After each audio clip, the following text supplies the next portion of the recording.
Good thing I'm short. This is a little dodgy. Hello, hello.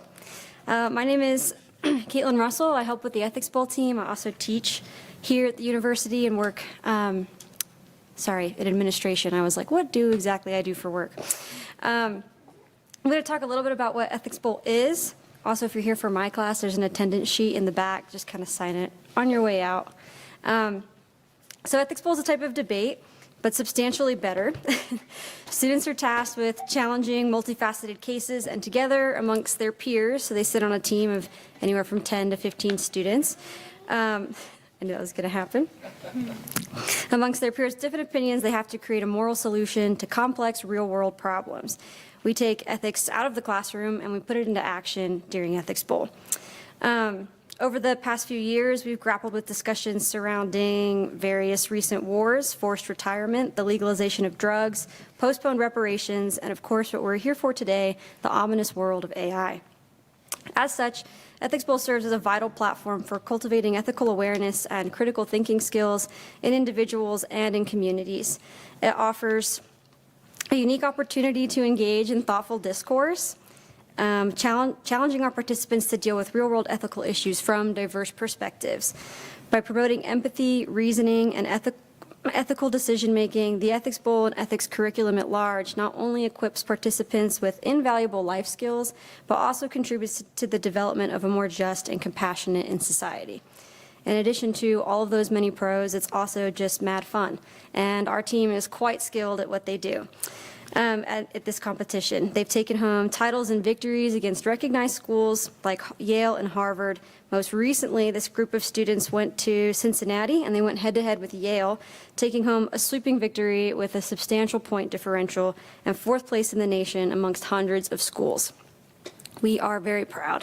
I have been very fortunate to be involved with the UVU Ethics Bowl for about 5 years now in a couple different capacities. We also, UVU helps run a high school ethics bowl in Utah as well, which is really advantageous. The younger we can get them in, the better. So I just want to introduce some of our amazing students that are here today. They're going to do a little bit of a mock ethics bowl competition for those of you that haven't seen it before. So obviously a bit pared down. There's not going to be any points given or winners declared at the end, even though in the competition that happens. So roughly the formatting is you have a team present for about 10 minutes. They present all together on a team. It's not just like 1 or 2 people. That's one of the unique aspects of Ethics Bowl compared to different types of debate. And then the other team responds to some of their points, and then they respond again as well. So they have a little bit of conferral time in between each section to come to a conclusion as a team, which is more challenging than it sounds, because even though they're a team of friends and peers, all of us have different views and opinions, and they have to somehow parse through the weeds and come together on a stance, which is really useful dialogue. And so over here today, some of our team that presented against Yale and Cincinnati, we have Celine, who is studying philosophy and ethics, right? You're doing it. I'm pretty sure this whole table is doing philosophy and ethics. Hash, who's graduating this semester, what a sad loss for us, but congrats to him, also doing philosophy and ethics. Rowan is doing philosophy and a minor in ethics and gender studies. We're also losing Timberland this year to graduating, which feels like a death. Timberland is studying philosophy and ethics. Elena is studying philosophy and ethics. She also works in our Center for the Study of Ethics, which I highly encourage everybody to get involved in because they're doing amazing work. And then Claire is also doing philosophy and ethics and is graduating this semester. So we're losing some seasoned veterans. So if you're interested and you think this looks like fun, you should talk to me or Jeff. And then over here we have Suzette, who is studying philosophy. Suzette also comes from Utah State, where she participated on their Ethics Bowl team as well. Matthew is studying philosophy, and sorry, I can't quite see, Leslie, and is studying philosophy, and then Sabrina is our outlier who is studying biology. So it is for every major. It just so happens there's a lot of philosophy majors on the team right now, but we have had years where we've had less philosophy majors and English and biology and all over the map because ethics involves all subjects and curriculum and not just philosophy.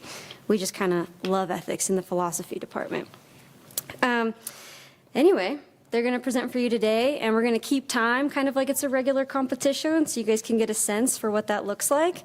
And yeah, good luck, our wonderful teams. You ready? Cool, yeah. Okay.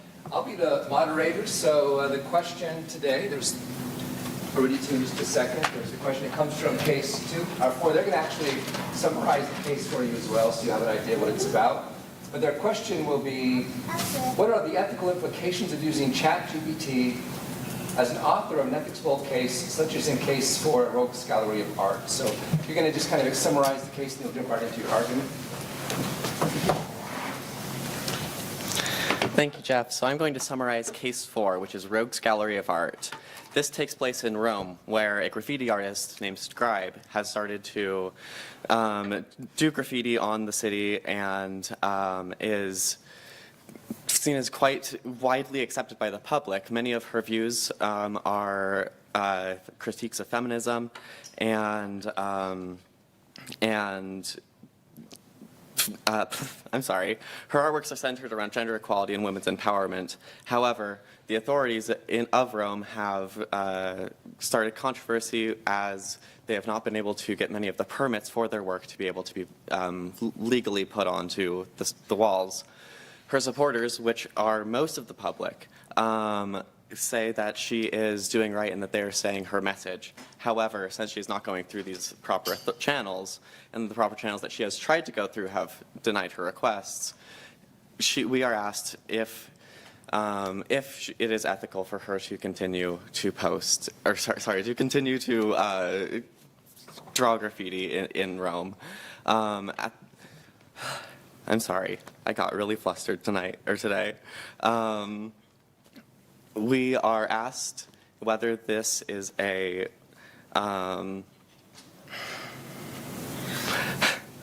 at the end of the case, it is mentioned that this entire process, Scribe, her main pieces such as Wings of Unity that symbolize gender equality and women's empowerment, all of these are fictitious, and that this case is written by ChatGPT. And thank you very much. My team will now present the case. So you'll have 7 minutes. I'll give you a 3 and a 1 minute warning. Go ahead and start when you're ready. When you take ethics as seriously as we do, the day that the national cases are released is a holiday, and there's only one way of celebrating it. You spend your afternoon reading a PDF and putting exclamation points in a group chat. Now, when we read this particular case, it was pretty clear that we all had a very similar experience. Reading through the case material, it was clear that there was a different tone, that there was a different style in how it was written. It felt a little bit made up, a little bit like a ripoff of Banksy, and importantly, we couldn't find any evidence of this story having taken place on the internet. Now scroll down to the bottom, and it says this case was written by ChatGPT. Now, we were all incredibly disappointed to find this out. It felt a little bit like a prank. But importantly, we want to note that our qualms with this case originate not necessarily from the use of AI in the case, but importantly, the effect on the quality of the case that the use of AI had. And so in response to the question that we've been given, what are the ethical implications of using ChatGPT as an author for an ethics-full case like in this case, our answer is that the use of AI can come in conflict and tension with the vital facets of moral reasoning itself, making it difficult to have productive conversations. Now, we will back this up in our argumentation, but first it's important to go over our approach and our framework to this case, and for that I'll pass to Rowan. Thank you, Hash. I think this is on. Thank you, Hash. Now, as a team, we believe it is our moral responsibility to provide others with justification we feel they could not reasonably reject. For us, this takes the form of guiding ethical principles under which all persons are of equal and inherent moral value, deserve to be treated with dignity and care, in order to live a life wherein suffering is minimized and they're able to cultivate their capacities. In this case, we're appealing to two primary principles, the principles of beneficence and respect. The principle of beneficence states that we should always act in such a way as to promote the greatest amount of good for the greatest number, while minimizing suffering wherever possible. And the principle of respect states that we should always treat others in their human dignity never as a mere means to our own ends, but always as ends in and of themselves, which we will expand on in a moment. But first we need to talk a little bit about the primary stakeholders in this case, which we can consider kind of on two different scales. The first being a larger scale, which is the ethical community, which includes and impacts everybody. Within that, as we consider the potential implications of using AI in Ethics Bowl, we can also consider the category of maybe more formal engagement within ethics, including things like Ethics Bowl, education, and more. Now, to elaborate on our argument, I'll pass to Team Timberland. Thank you so much, Rowan. So to start our argument off, we want to talk about the process of moral reasoning, or basically what we do to prepare for the Ethics Bowl. We do look at the case, obviously, and consider everything within the case that they've written, but we do outside research as well, which is important for the way that we present our case and the applications and responses that we consider. We do consider both ideals and obviously practical applications, thinking of what we need to do in the real world, or in other words, we consider the context of the issue that we have been given.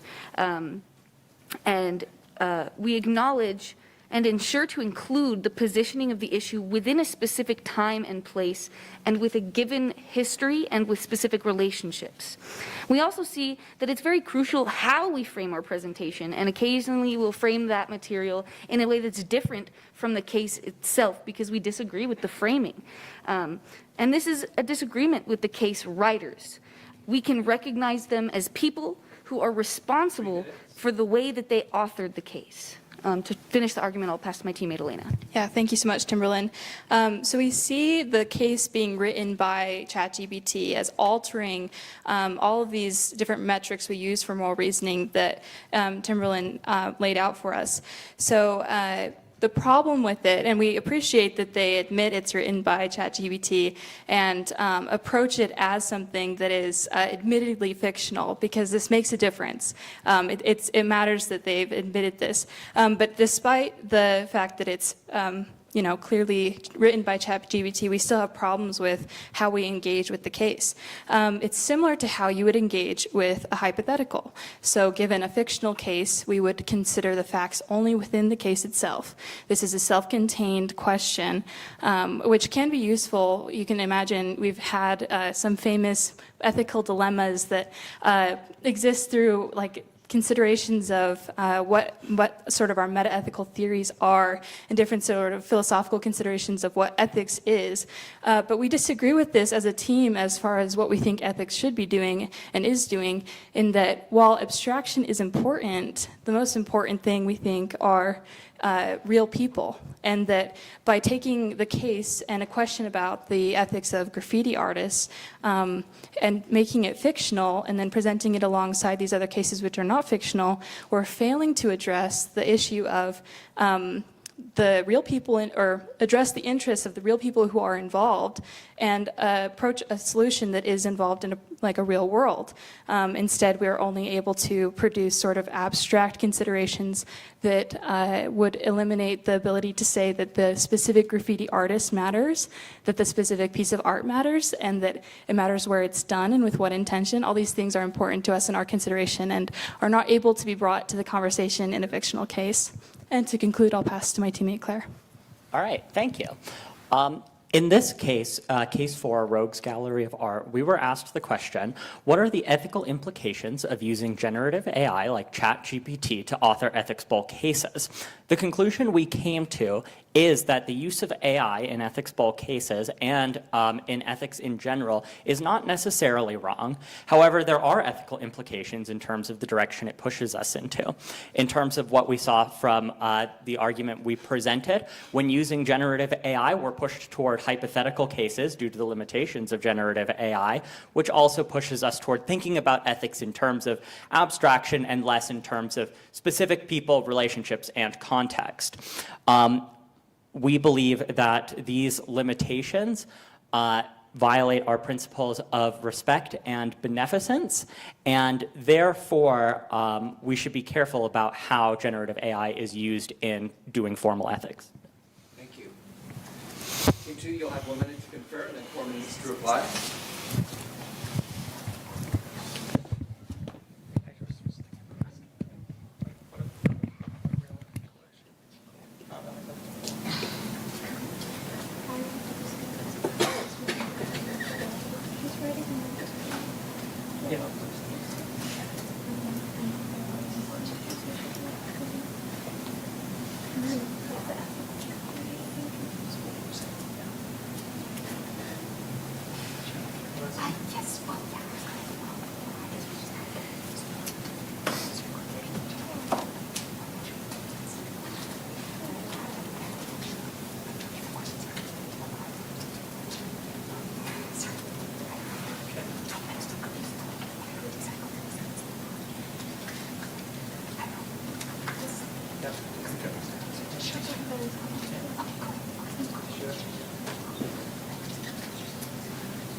Okay, you'll now have 4 minutes to respond. I'll give you a 2-1-minute warning. Go ahead and start when you're ready.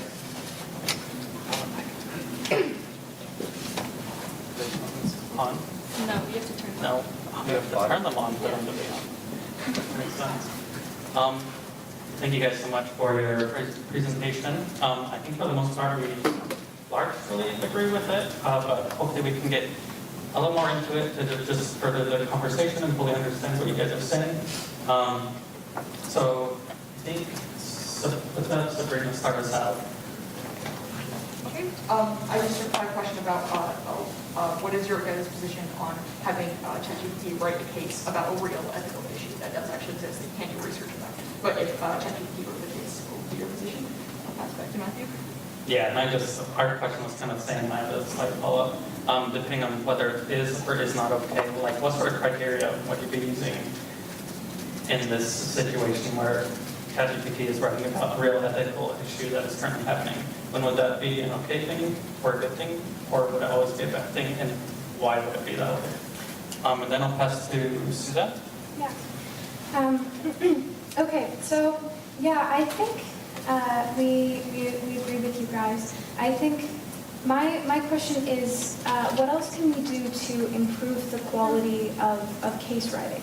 So I can imagine instances where ChatGPT can write a better case than a TV producer who was one of the authors of the cases this year, somebody who didn't even go to school for ethics.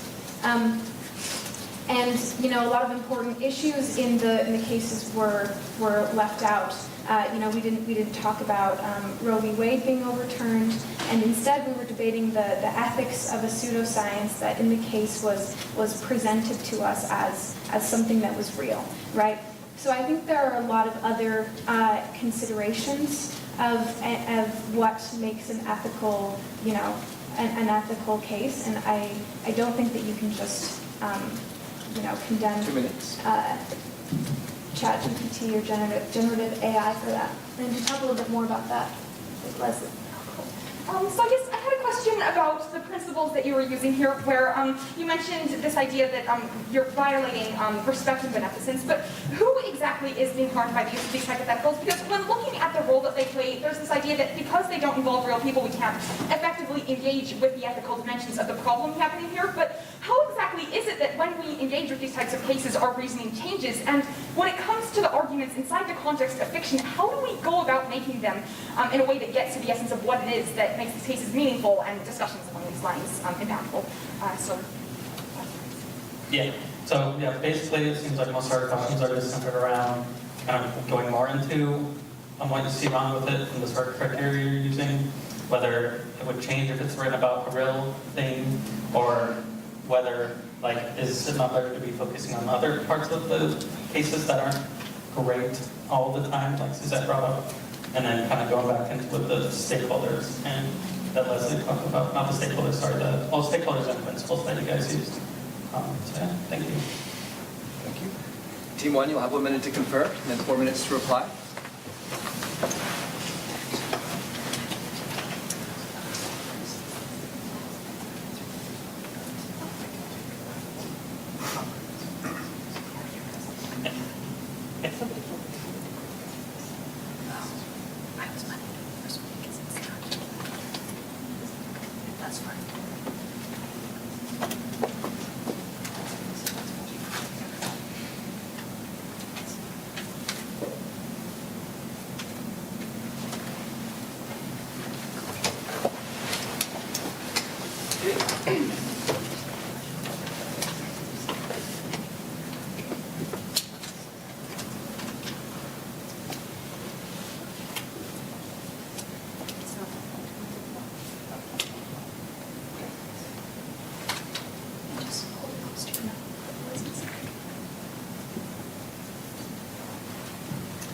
Okay, you'll have 4 minutes. I'll give you a 2 and 1 minute warning. Go ahead and start when you're ready.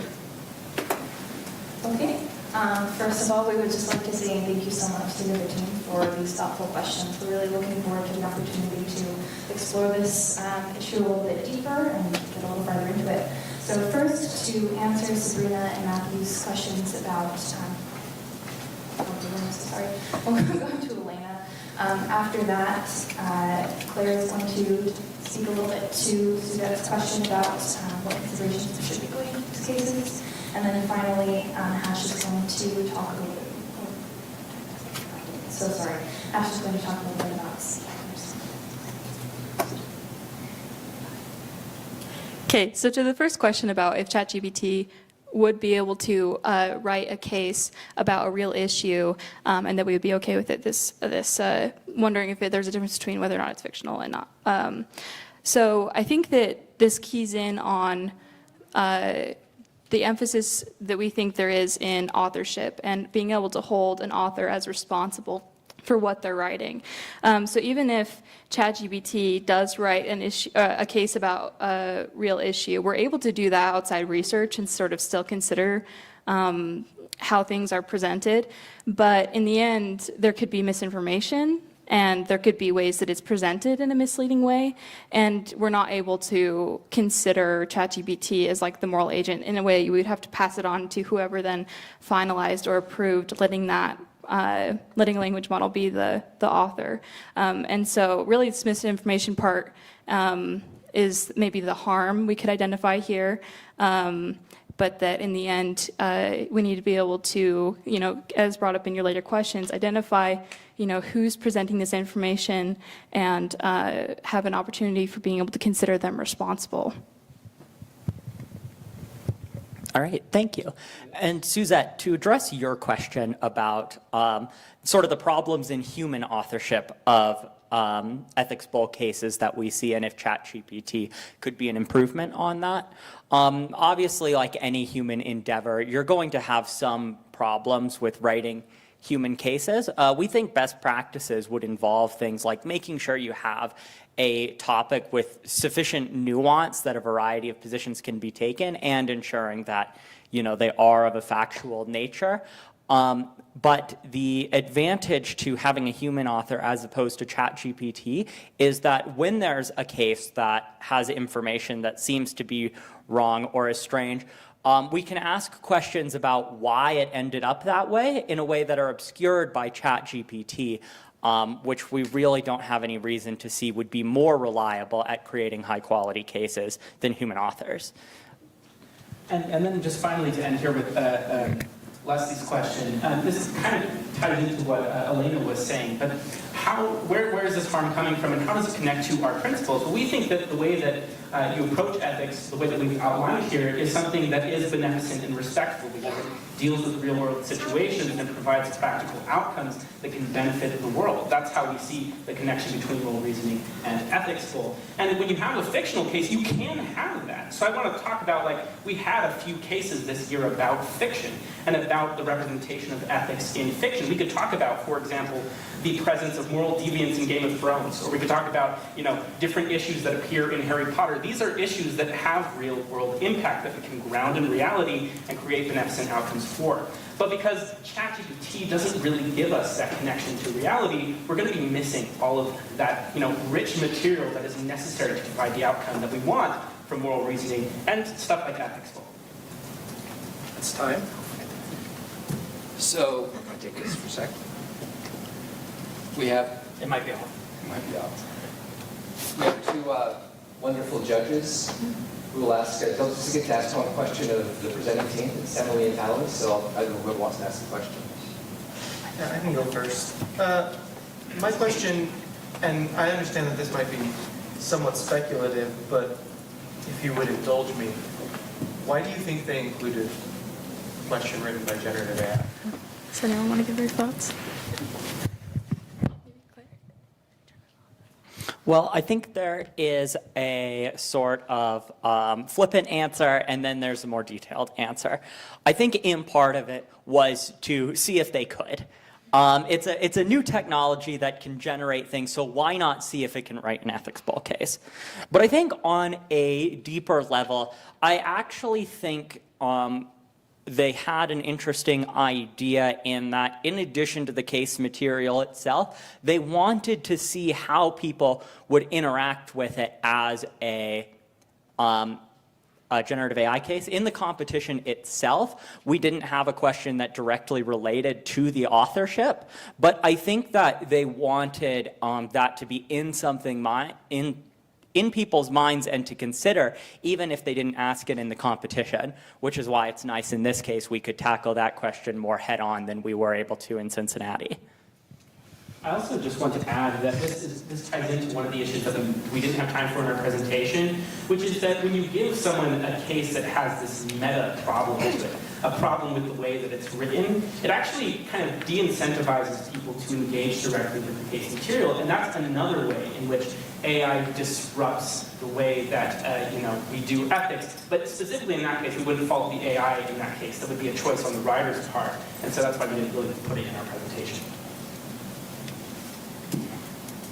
I think kind of to Suzette's question that they presented to us, it could also be the case that the authors wanted us to look at more of the ideas of what the case was going on. For instance, with the art pieces that were described in the case, there's no such thing as those art pieces. So you can't go and see what they're doing. You can't go and actually get a lot of the stuff that we would usually use to say, is this an ethical authorship or not? And so it's possible that they wanted us to look at the more meta issues and just work from those. Okay, we'll stop it there. So in an ethics bowl, they have more time than we gave them here. So that was still wonderful about the team. In an ethics bowl, then the other team that responded to their case now present their own case. So we'll go to that stage now. This is going to be case 2. And the team will describe that case for you in a second. But let me review the questions they'll have to respond to. What causes the fear of artificial intelligence or of superintelligent systems? And what is the ethical response to this fear? So if you want to just kind of summarize the case, and you'll have 7 minutes to present your answer.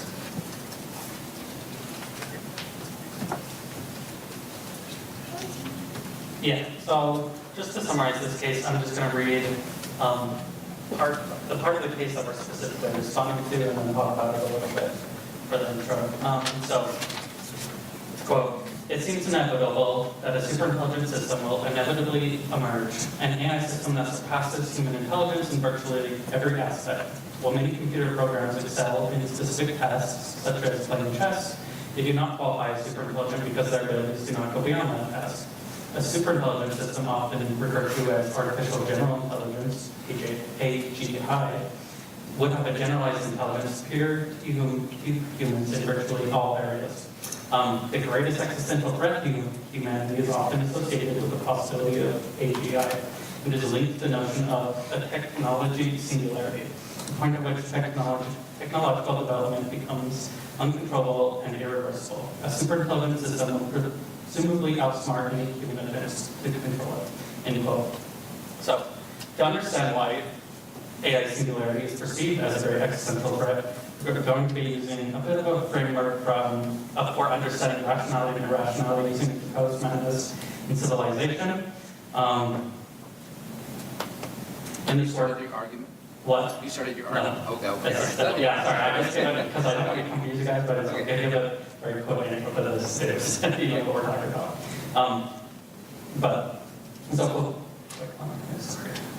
In this work, Foucault traces the conception of madness from the Middle Ages to the classical age today. And Foucault believes that somewhere in the classical period that the dialogue starting in the classical period. Foucault believes that somewhere in the classical period that the dialogue between madness and reason has ceased. That there is no dialogue anymore. That madness is not listening. Why this is important for our presentation is because madness begins to be defined as a strict contrary to rationality, where rationality and madness are never had at the same time. You have one or the other. Meaning that madness is irrationality, which is how we'll be using the words. We say madness, think irrationality. We say irrationality, also think madness. It is from this point on that the irrational silence is silence and subjugated by the rational.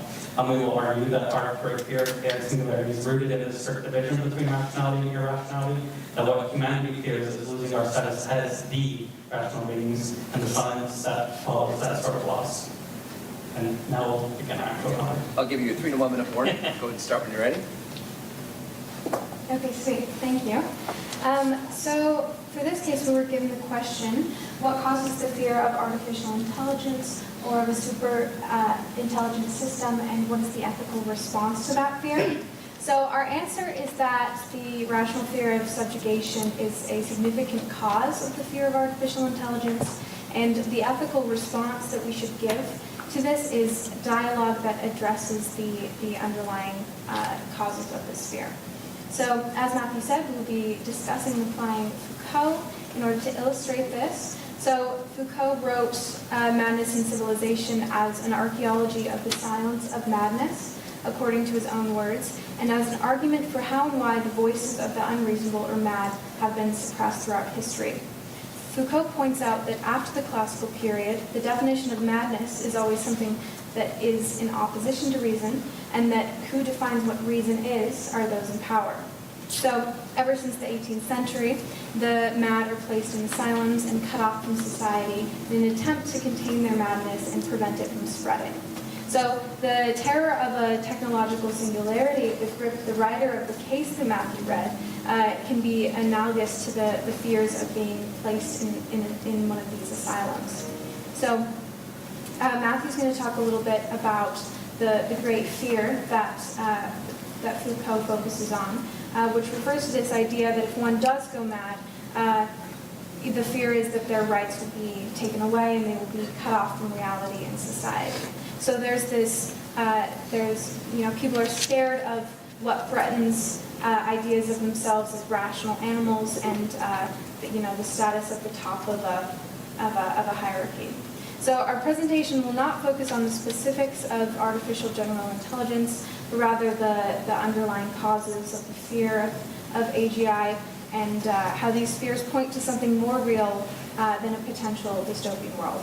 So Matthew will detail how the great fear and rationality relate to AGI, and then Sabrina will go into more specifics about how this fear relates to current structures. Leslie will then talk about the necessary dialogue between those subjugated and those in power, and potentially some counter-arguments, and then Sabrina will conclude if we have time. Thank you. So from the section I quoted at the beginning, to comment the speculative fears of AI are brought up. That one, AI may one day vastly exceed human rationality, and that two, if it does, humanity will lose control of AI. We argue that these fears reflect back to Foucault's great fear, that perhaps these fears scare us because we constantly observe reason's subjugation of unreason. A good example of this can be observed in animal ethics, where lots of times animals aren't given as much ethical consideration as humans because humans are rational. And we divide a lot of things in this way and like to place ourselves on top and even away from animality.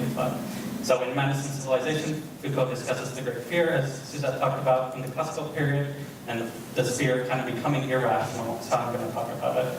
And that subsequently, some loss of freedom will, and loss of voice will devolve into a form of, being irrational. Sorry if it's that word, but so through Foucault, as well as many other great thinkers, we get an understanding that our world is scaffolded into a hierarchical order, where at its peak, the most rational masses are the most powerful. This is where humans are, as I talked about a little earlier. And though it is among humans, there's class and division still. But any downward motion in this hierarchy is a movement towards irrationality and enfeeblement. So those who reside at the apex do not only experience the greatest freedom, they demarcate and bind the world below them. These fears of AI are not just an immaterial hypothetical, it is a concrete silence we feel every day. The intensity of this feeling is often proportional to our places within the hierarchy, but these two fears about AI threaten what we understand it is to be us. To be human is to sit up the hierarchy as the supremely rational, the only animal to overcome their animality. The dictators of what is and is not, who label the cries from below without hearing them. We fear AI because we fear that dissonant cries could become our own. That we would become the unheard, the irrational animal, if robbed by AI of our hierarchical priority. And this is kind of the thing we see in a lot of AI movies. AI is taking over and becoming the overlords, basically. But we're arguing that AI is not the originator of these two fears, but still, these speculative fears are not meaningless. They are an important reminder to listen and to start dialogue with those already crying out. And then I'm going to pass to Sabrina to go over a few examples of this. Okay, so a few examples of the reasons for a lot of these fears are, that the reason why we have a lot of these fears is because of real problems that AI poses to society. The idea of AI replacing people's jobs is not only possible, but it is already happening to many white-collar data entry jobs, and they have been historically considered higher in the hierarchy. Smarter people go up into office jobs, and the idea that they are being taken over or replaced by AI is scary, it's frightening because it leaves us in the lower level. And the idea of AI being able to create art and writing and video, things that are always considered, being not like manual, tedious jobs. The idea that AI can do this is frightening because that means that what are we left with? The lower jobs. And we've had hierarchies that place people over each other since the dawn of civilization, and with these hierarchies comes the fear of falling to a lower level. This has been seen in many different situations. Racism with white people fear black people because they are afraid of losing their power and placing the hierarchy on top. And in sexism, men feared women gaining suffrage because they were afraid that they would lose their power over the voting system. So this has been seen many times. There's lots of examples of this. And in our society, we usually view this hierarchy as an intelligence scale as well as a power scale. You have the intelligent, rational, CEOs at the top, and then the unintelligent warehouse workers at the bottom. And if AI is to replace the top, that means that it is the most intelligent and most rational and has the most reason. And so it's reasonable that that would be frightening to us because that places humans lower down. So the fear of AGI is the fear of oppression, of becoming trapped, unable to choose your future because the job you want to do no longer needs a human to perform it, and the fear of no longer having privacy and being forced to work ruled by AI instead of ruling. And because our society is so hierarchical in many ways, although we are moving away from it in some ways, you can see why these fears are considered rational. Okay, so I'm going to be going over this main objection, which is the idea that many of the fears regarding AI's development can't be taken seriously without encouraging conspiratorial thinking, and that it's this fear that we're failing to strike a balance between the abstract and the immediate problem that is AI's presence in the present. And while it's... You have to come back to that, I apologize. But you'll have 1 minute, team 2 to confer, and then 4 minutes. Okay. The response to that.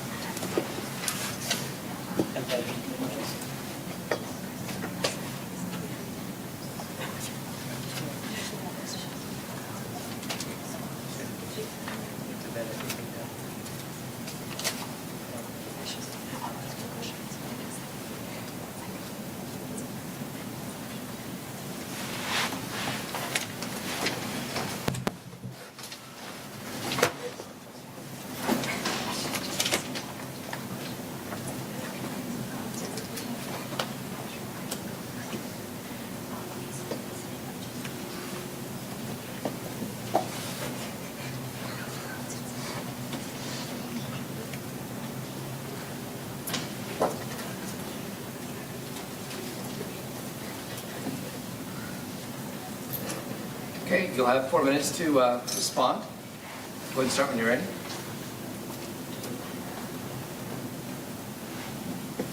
Okay, sorry. First of all, we would just like to say thank you so much for that compelling argument. I love code, so I'm really interested and excited to discuss a little bit more. We do have a few questions for you. Just to open that up, we would love to give you an opportunity to talk a little bit about alternative positions to your argument, which you were about to get into, so please take advantage of that. And then after that, we have a couple of different areas that we would love for you to address if you have the time to. First, Ash is going to ask a question just clarifying your position and what argument you're making. After that, Claire has a question to expand a little bit on your framework and its application. And then finally, Timberland has a question about unreason and perhaps the justification of our fear of it. So you talk about where this fear comes from, this idea of we're scared of falling into the lower level of the hierarchy. And I guess the question I have is, is this then an argument for, in practice, kind of accepting a lower place in the hierarchy? Like, should we just embrace the fact that we aren't or shouldn't be the apex? And if that's not your position, I'd like to know, what exactly kind of the practical side of this position would be. I'd like to ask you a question because your case focused specifically on that one part of the case having to do with the fear of AGI.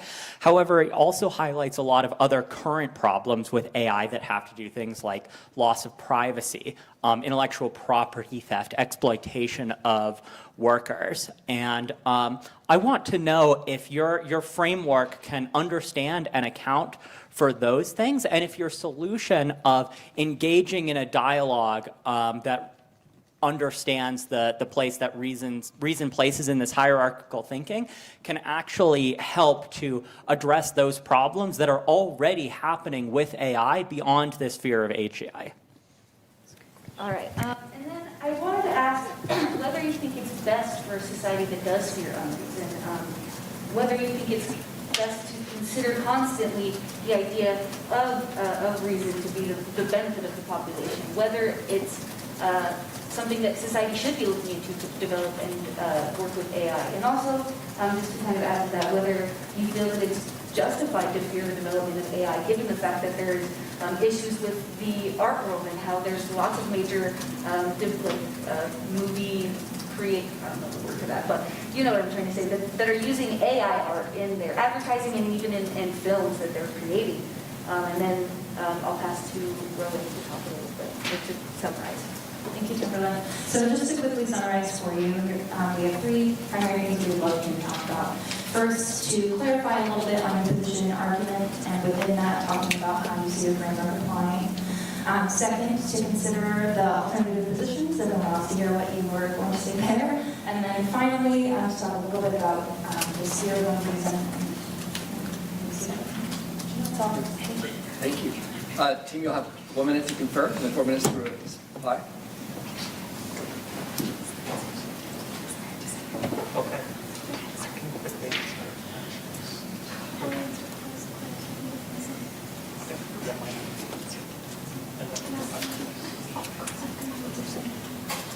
Yeah.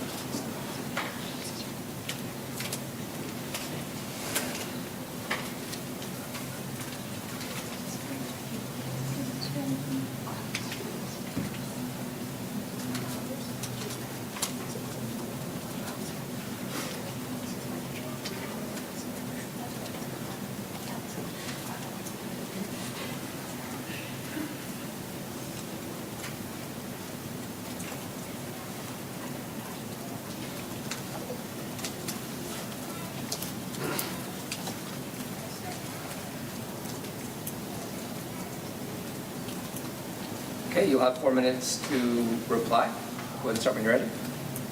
Awesome. Thank you guys so much for allowing us to go more into this conversation and allowing us to talk about alternative viewpoints as well. We're going to go quickly over two things and then pass to Leslie. So just as a response to what Hatch said, where does this fear come from? Should we accept or embrace that we shouldn't be at the apex? Yeah, we would argue that we should not, or that we should embrace not being at the apex, because this sort of relationship that humanity has with the rest of the world is what is causing crises of pain that are not cured.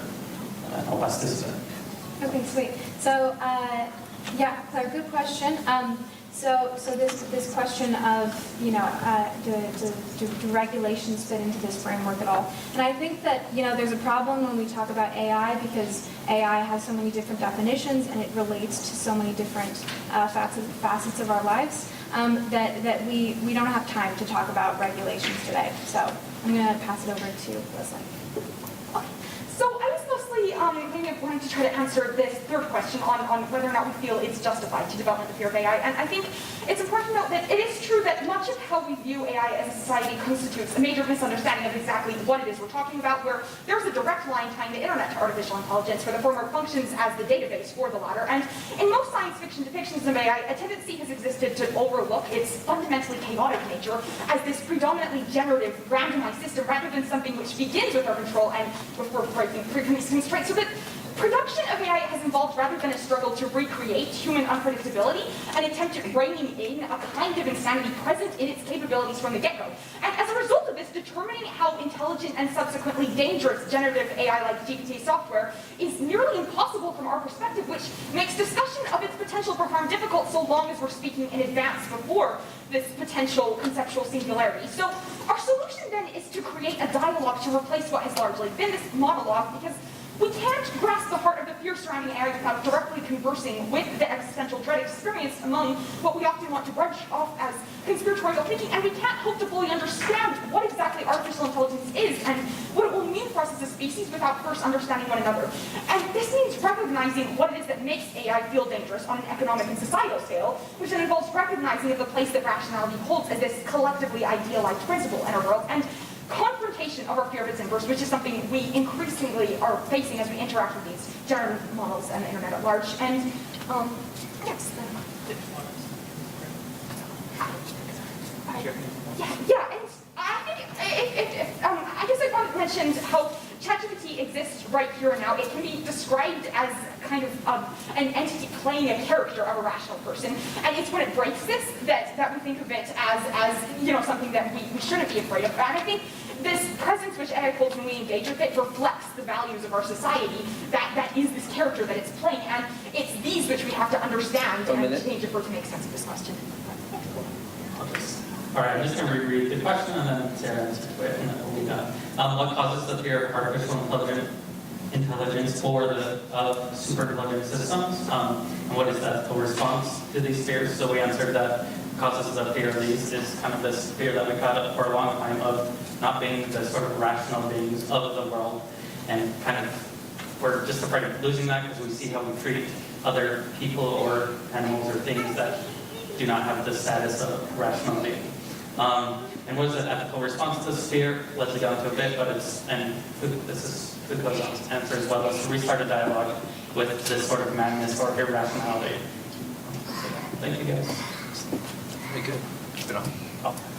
So we'll have time for one question from the judges.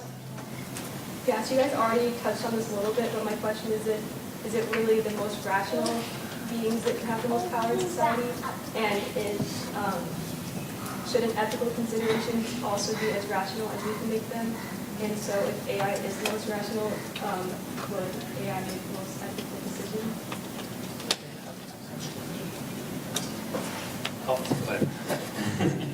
Yes. So I for sure answer the first, and I'll think of the second. I talked about it a little, and you're right to question whether the people at the top are really the most rational. And I did, like I mentioned, but it was a very big way that what is happening is that rationality or intelligence is what masks power. So it's not necessarily that it is actually more rational or intelligent, the things they're saying. It's more that they have the power to set how things are, basically, to dictate how we should engage with language and what these words mean. And so they're just actually right to question whether they are the most rational things that are really said at the top.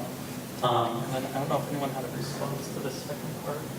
The second part of the question is just if AI is more rational and when it be helpful to use it for ethical decision making, right? So since it would be better. Yeah, I think it should be utilized in making ethical decisions if we can do it in a way that avoids any errors or biases. Lots of times we have to be careful because our biases, like racism, sexism, they all seem to think AI, as Leslie talked about, is just generative. At least things like ChatGPT is generative, but pulls from other places, so it's going to pull biases as well. But I do think, Jeff has the position, and maybe unlike some other teachers, that we should use ChatGPT and stuff like that to help write cases if we need it. Maybe, or maybe he doesn't, who knows. But I think being careful, but I think it's still important to use, and I think it should become more and more common, and that we shouldn't be like, oh no, run away, but yeah. Did anyone else? I think our time is up, but you can see how fabulous the team is. They're just wonderful. They'll probably be happy to answer any questions you might have afterwards, but we probably need to end the session now, so let's give them a round of applause.